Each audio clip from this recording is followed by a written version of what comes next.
Bismillahirrahmanirrahim. Assalamualaikum warahmatullahi ta'ala wabarakatuh. Salam sehat untuk kita semua. Saudara-saudara sekalian, pada hari ini kita akan belajar bersama dengan membahas tentang nilai dan sikap dalam keterampilan sosial pendidikan SD. Mari kita simak bersama-sama apa yang saya sampaikan. Nanti silakan Anda refleksikan materi-materi yang saya sampaikan, ditulis di sebuah kertas, lalu minggu depan akan kita bahas ya. Disimak ya, semangat belajar. Yang pertama,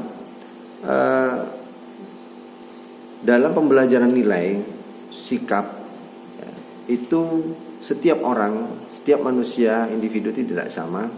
Mengapa? Karena ada proses di dalamnya.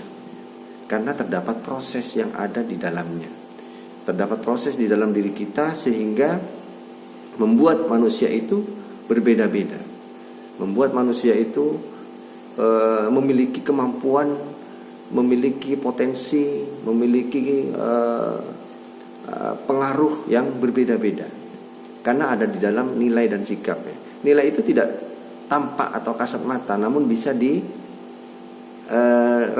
ya, dilihat bagaimana seseorang itu memiliki perilaku yang baik ya, di kehidupan sehari-hari. Tentunya apa yang kita lakukan sehari-hari secara tidak langsung orang lain melihat apa yang kita lakukan, sikap apa yang kita lakukan.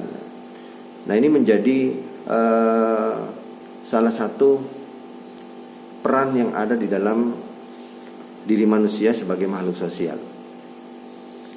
Dalam nilai itu terdapat beberapa ya. Yang pertama adalah bentuk nilai yang bersifat material, yaitu segala sesuatu yang berguna bagi unsur manusia itu sendiri. Yang kedua, terdapat nilai vital ya, yaitu sesuatu yang berguna bagi manusia namun dapat bisa melaksanakan atau mengadakan kegiatan sehari-hari. Nah, di dalam yang ketiga adalah nilai kerohanian. Yang ini pasti dan harus muncul di dalam diri manusia. Nilai kerohanian yaitu segala hal yang sesuatu yang berguna bagi rohani manusia ya. Jadi kalau dalam sebuah teori mengatakan bahwa dalam diri kita ini terdapat dua ya. Yang pertama fisik dan rohani ya. Jadi salah satu dan atau keduanya itu harus saling ketergantungan dan saling memiliki keterkaitan ya. Gimana kalau badan kita sehat ya, namun rohani kita tidak sehat, maka percuma memiliki badan yang gempal, memiliki badan yang sehat, namun kita tidak bermanfaat apa-apa. Kenapa? Karena pikiran kita tidak sehat. Namun juga pikiran kita sehat ya, namun fisik kita masih terbatas. Misal kita sakit ya, maka kita juga tidak bisa beraktivitas ya, karena fisik kita sedang bermasalah, sedang sakit. Katakan kita pusing atau sakit kepala atau sakit perut ya, maka semua aktivitas kita akan merasa terganggu. Nah, disitulah saling ketemu. Maka keduanya saudara sekalian harus saling berkesinambungan, harus saling kita jaga. Nah, mari kita bahas satu persatu. Nilai material yaitu sesuatu yang berguna bagi unsur manusia ya. Nah, segala sesuatu pengetahuan yang kita miliki ya, ya. Baik Anda belajar di kampus, belajar di sekolah. Nah, ini paling tidak kita memiliki nilai-nilai kepribadian, nilai material yang harus kita miliki ya. Sehingga dalam keseharian kita memiliki potensi yang baik ya. Jika kita memiliki potensi dan keterampilan yang baik, secara otomatis kita banyak dibutuhkan oleh orang lain. Kita banyak dibutuhkan oleh orang lain ya. Nah, untuk mencapai itu ini harus dalam diri kita harus memiliki kemauan yang keras. Kemauan yang keras.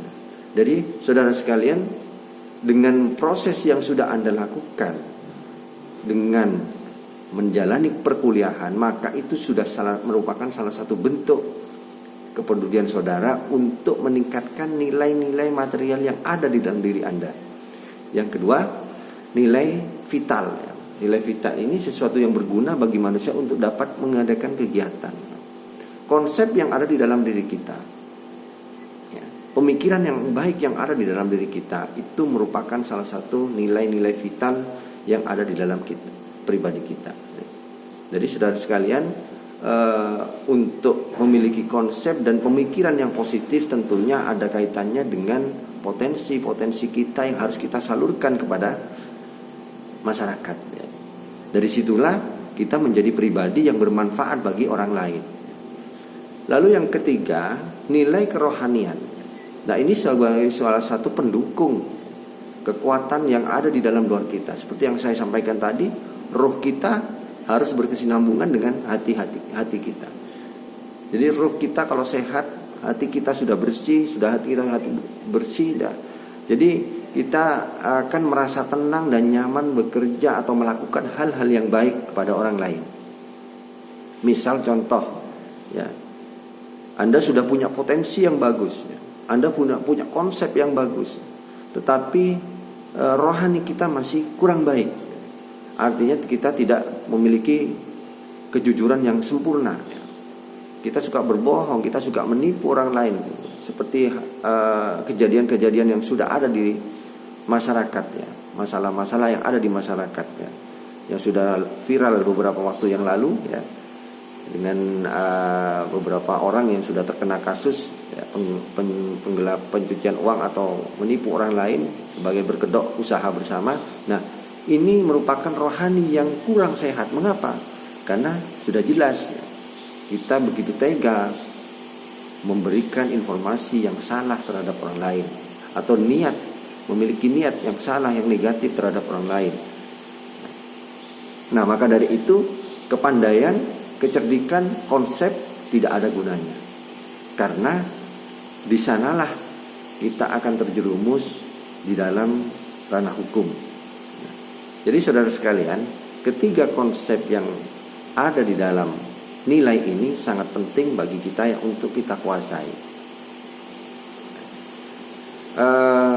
Berikutnya adalah sikap yang harus kita miliki.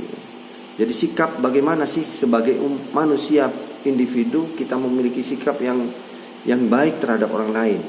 Definisi sikap kita perhatikan kembali. Suatu perbuatan atau tingkah laku seseorang yang mencerminkan kepribadiannya.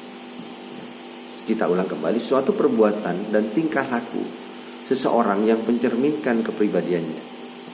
Nah, jadi kita bisa menilai sebanyak apa orang yang menyukai kita, seberapa banyak orang yang menghargai kita. Di situ ada sikap. Namun sikap dapat dibentuk oleh dua cara. Sikap dapat dibentuk oleh dua cara. Yang pertama, melalui proses belajar atau secara sengaja kita lakukan untuk memperbaiki sikap kita. Yang kedua, melalui keteladanan dari orang-orang yang dijadikan contoh. Maka dari itu kita sering mendengar istilah buah tidak jatuh jauh dari pohon. Disitulah peran orang tua kita untuk mendidik kita untuk mendapatkan nilai sikap yang cukup baik terhadap seseorang, terhadap keluarga, terhadap anggota keluarga, terhadap anak-anak, ya. Begitupun juga guru sebagai orang tua di sekolah, maka hendaknya memberikan keteladanan yang baik kepada siswa atau muridnya. Sebelum saudara melakukan proses pembelajaran yang sudah akan Anda lakukan sehari-hari, maka keteladanan yang harus Anda ikuti sehari-hari, yang harus Anda perbuat, mulai dari cara Anda berpakaian, mulai cara Anda bertutur kata, mulai dari cara Anda datang ke sekolah dengan tepat waktu, itu sudah merupakan suatu contoh bahwa Anda sudah memberikan keteladanan yang baik. Lalu ini yang kedua, yang proses pembelajaran. Proses belajar sengaja Anda lakukan karena untuk memperbaiki nilai sikap yang ada dalam diri Anda. Contoh, Anda melaksanakan kuliah. Melaksanakan kuliah secara otomatis lingkungan perkuliahan itu memiliki dampak yang sangat signifikan terhadap pola hidup Anda sehari-hari. Contoh, Anda melihat teman yang sangat pandai mengaji, ya. Tentunya Anda juga pasti akan punya keinginan untuk bisa sama seperti mereka. Atau ada teman-teman yang ada di kampus ini, semuanya saya yakin di PGSD, mahasiswa PGSD ini sudah memiliki dasar sikap yang baik, ya. Sehingga dari beberapa orang yang baik yang ada di kelas Anda itu merupakan satu bentuk proses kolaborasi yang muncul, ya, yang secara tidak langsung Anda belajar dari lingkungan masyarakat yang Anda tempati. Oke, saudara sekalian, itu pemahaman tentang nilai dan sikap yang ada di dalam manusia, pribadi manusia, termasuk kita bersama. Oke, mungkin itu saja materi yang dapat saya sampaikan melalui video ini. Saya harap Anda menjadi pembelajar yang hebat, menjadi guru yang hebat. Terima kasih. Salam hebat untuk kita semua, calon guru hebat FKIP Universitas Abdurrahman Saleh Situbondo. Wassalamualaikum warahmatullahi wabarakatuh.